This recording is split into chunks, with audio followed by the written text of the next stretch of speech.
Folks. Breaking news, Breaking folks. news. What a scope! It's coming right over the wire. Hot off the presses. This joke is That just took a turn Hey real there, fast. mister, you need some more expressions? Well, I was trying to think of what the chemicals are still moist off the celluloid. That's what I was trying to go for. There you What? go. Are we solvent green now? What's happening? No, it's what you when you're When you're making an old time moving picture, you see? well, even still pictures, you still have to run them through a solution. And we're off. Yeah, Yes. that's Yeah. And scene. scene. Good job, And folks. See we're you next done. time. We did it. We will see you on the next episode. But we've got a special report here. I reached out to a Director? filmmaker, director, screenwriter. All of the above. A All man, of a the man of above. many talents. Yeah. A triple threat, or however many different kinds of threats he poses Many threats. to whoever. But there was He was kung fu fighting. an independent filmmaker that I reached out to who had made a micro-budget film and was looking for people to watch the movie and review it. I volunteered myself as tribute and Who are you? did the thing. Nobody cares who I am because we're going to talk about other people. But just in case, we're going to need Sorry. One of these days, we should fix that before we start. You know, that would be a great thing. It's fixed. I'm better. Okay.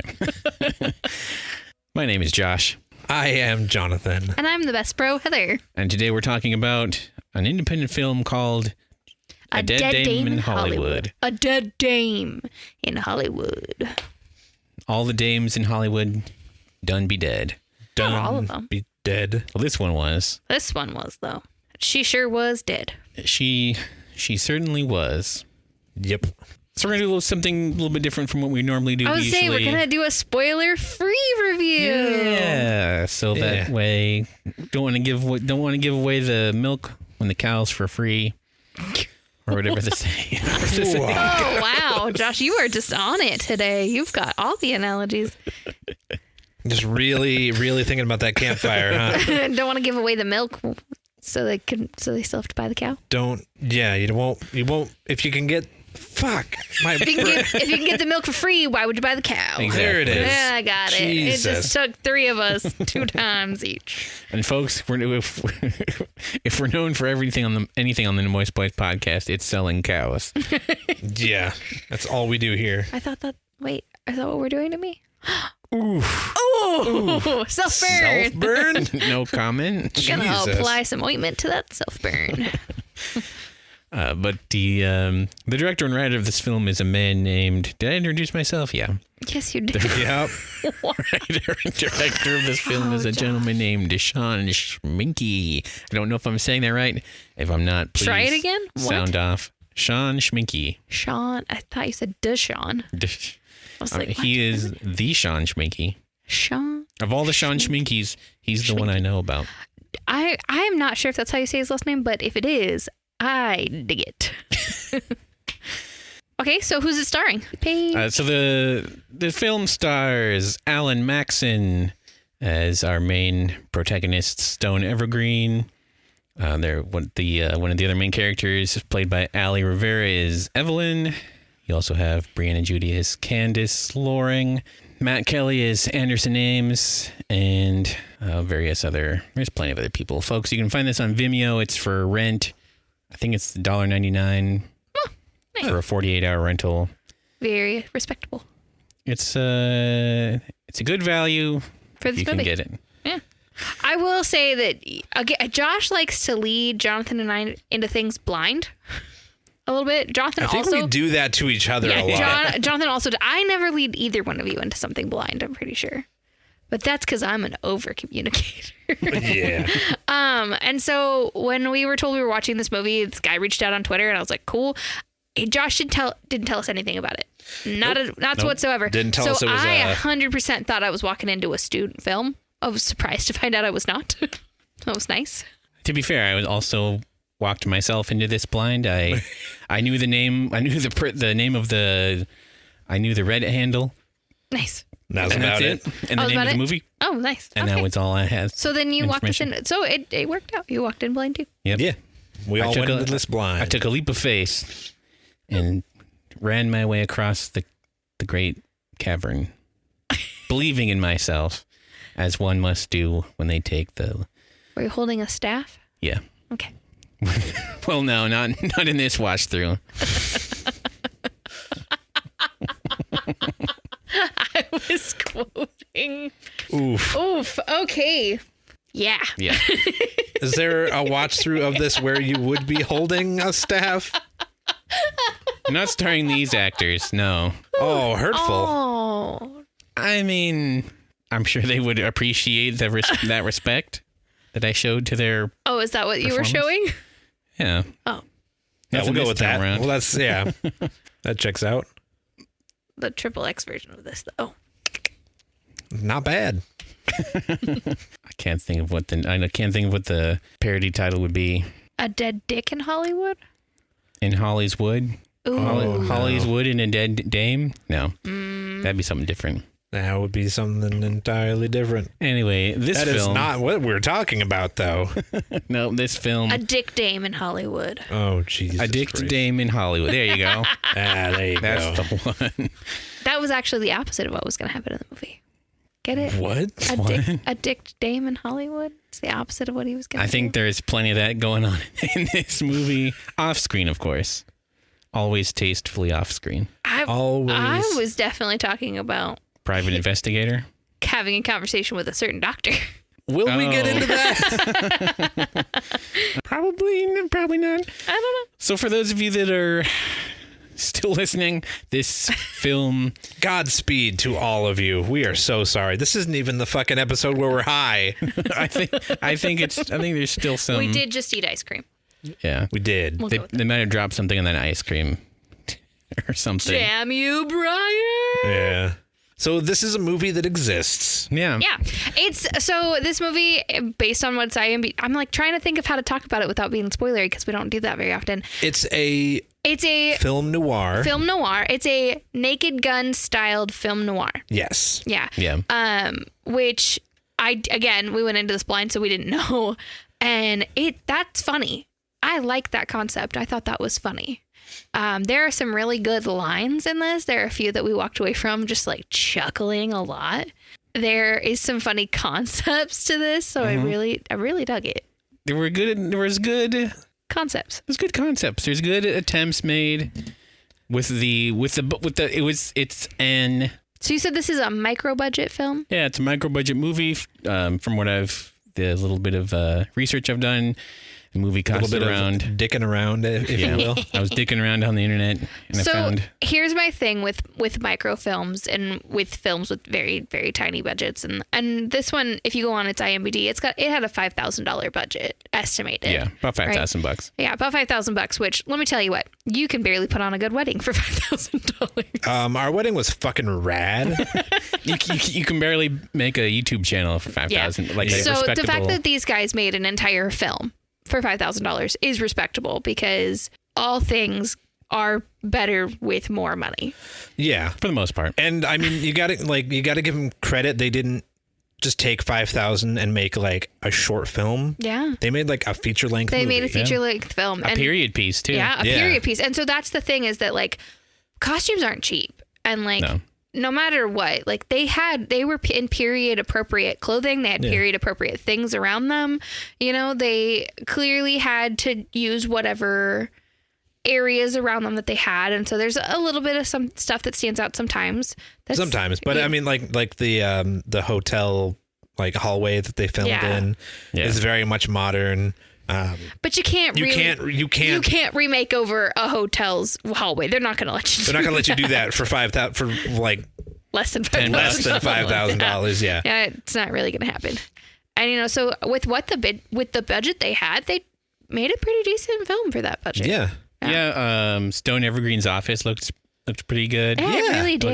Looked like an office. There's a lot of watching good. the bloopers, you get to see some of the sets before they've been altered too. Mm-hmm. And they did a really good job with some of those sets being altered afterwards.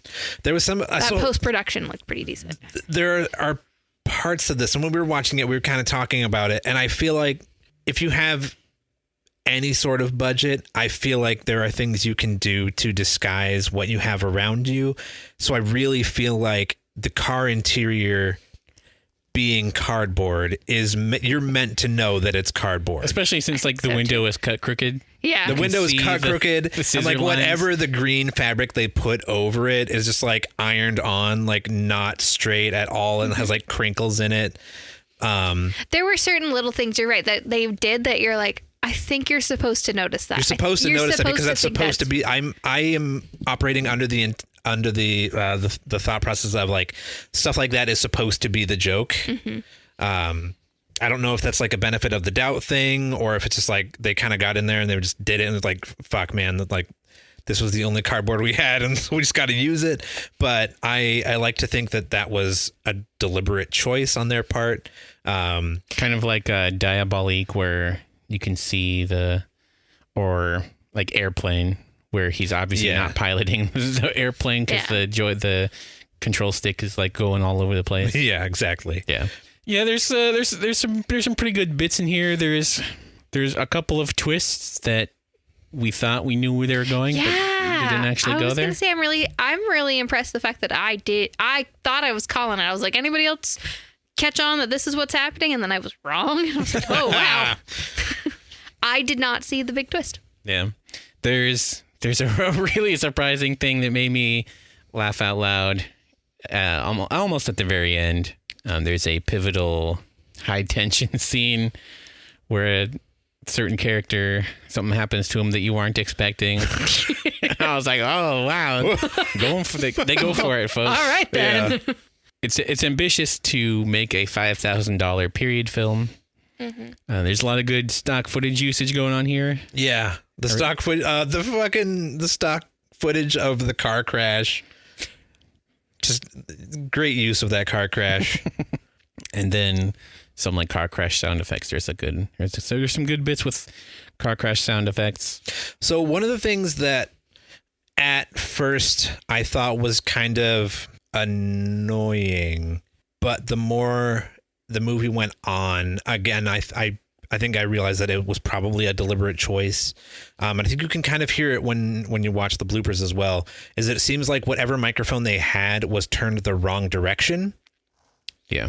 Because if you go back and you watch like old film noir, like from the 30s or whatever, their microphones were just cranked so high. And then stuck in the middle of the room. Because they just sat one in the middle of a room somewhere. And so it picks up the entire room, and like all of the dialogue has to be said in order to like reach that microphone. And I think the only way you can really do that now is have a unidirectional microphone and point it the wrong direction so that it picks up. And then when you crank it, it picks up the room behind you as well as what's in front of you. Yeah. And it really made it sound like a movie from that time period. Mm-hmm. Because there's a couple of times where that doesn't happen. Yeah. And so it like, I imagine they know which direction the microphones point. I think that one of the times that it happened, it couldn't maybe necessarily be pointed in the wrong direction. Yeah. Well, there's also like, you can only do so much as well with like voiceover, like vocal effect, which is why the ADR sounded much more like forward in the mix than any of the dialogue in the scene. But like, I feel like they try to match those as much as possible. And the only downside is that we had to turn up our TV really loud because the actual mix of the film itself is pretty quiet. That's also partially because of the way we were watching it. Probably, yeah. Maybe a little bit. We plugged Josh's phone into our TV. Yeah, that's fair. Yeah, I don't know how well the volume transfers through that, but you know what, folks, you gotta do what you gotta do. Yeah. Because we watched this on Vimeo, and I don't think Xbox has a Vimeo app. I mean, you can just go onto the browser, the internet browser, and then go to Vimeo through that. Ooh, using internet browsers on a console to watch videos is not ideal. It's not rough. Ideal. Beyond that, like I feel general feel is that I understood the intent of the movie. I did not understand the intent of the movie until about 5 minutes in, I would say. It takes a good 5. Like the point where like it's the very first scene, so it's not really a spoiler.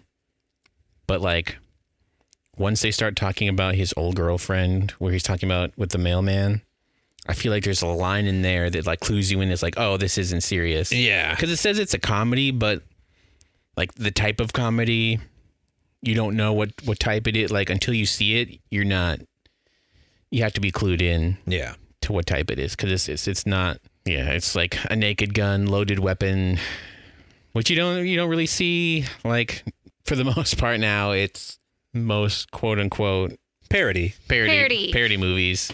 Like what was the last, other than those awful Seltzer and Friedberg, the like epic movie. Yeah, like other than that, what was the last?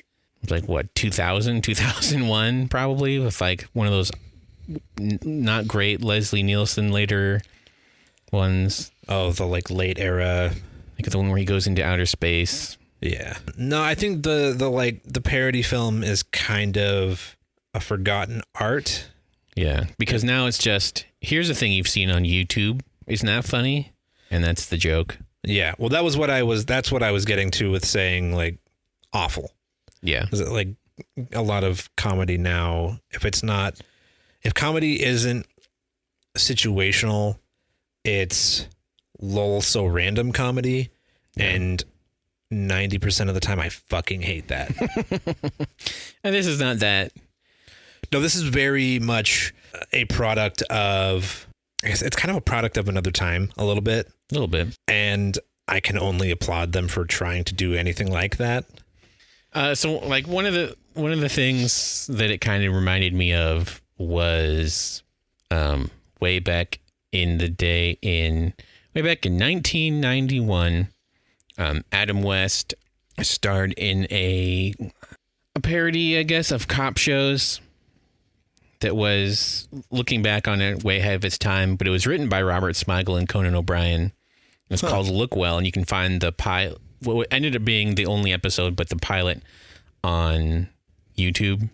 And it's about Adam West plays an actor. He used to play a cop on TV, and like he runs an acting studio now, but he thinks that he can actually solve crimes. So it's a little bit TJ Hooker, a little bit Murder, She Wrote, but he's like incredibly incompetent at it.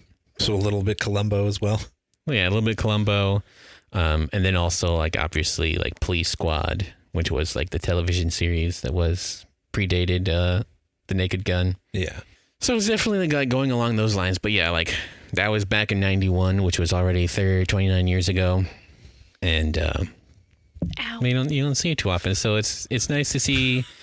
I was like, wait a minute. Ow. Oh, that hurts. Yep. We're old, y'all. Yeah. But it's nice to see something that's trying to do a style of film without just copying things that had already been done. Yeah. Like there wasn't just a bunch of jokes that you would see typically everywhere else.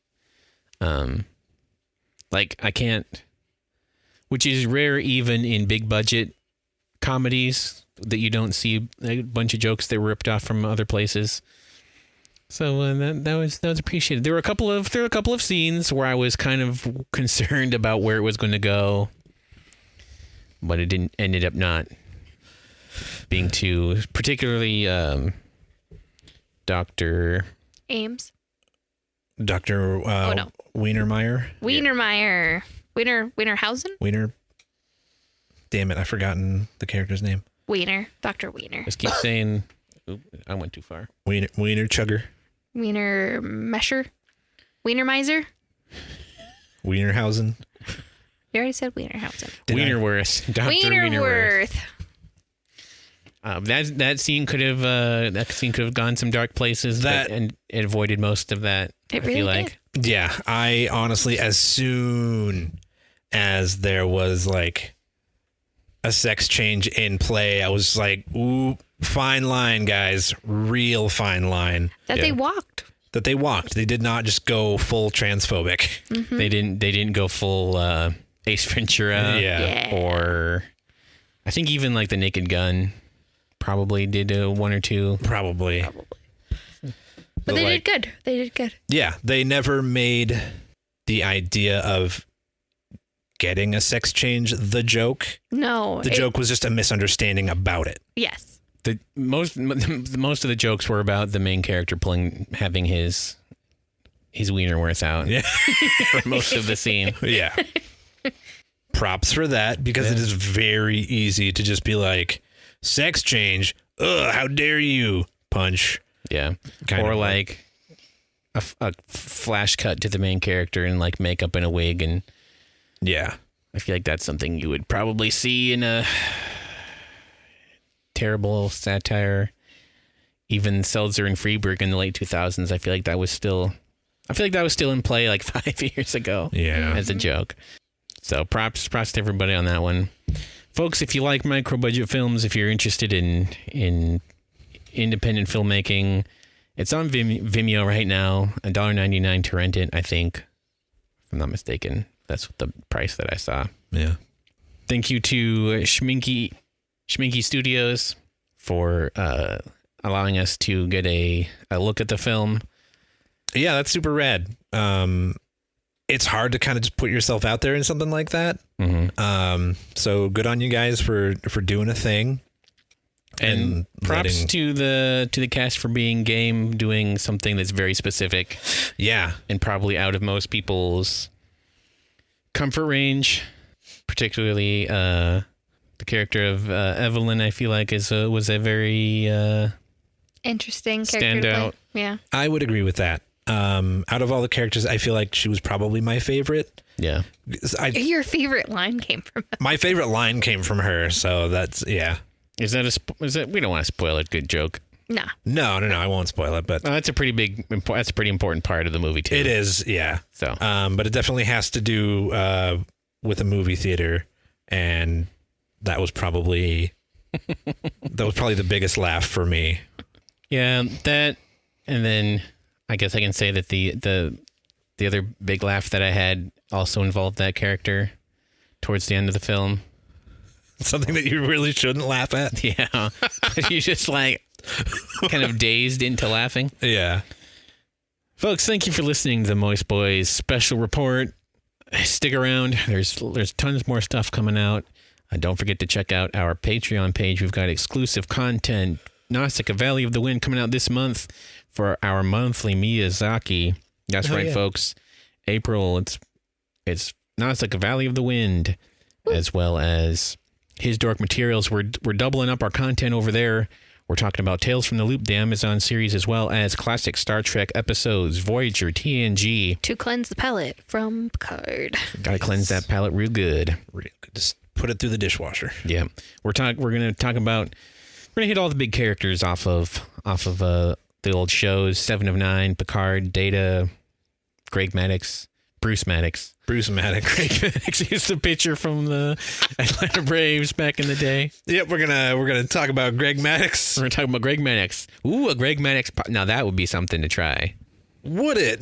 It would be something. It would be something. Thank you for listening to the Moist Boys podcast, and we will see you again next time.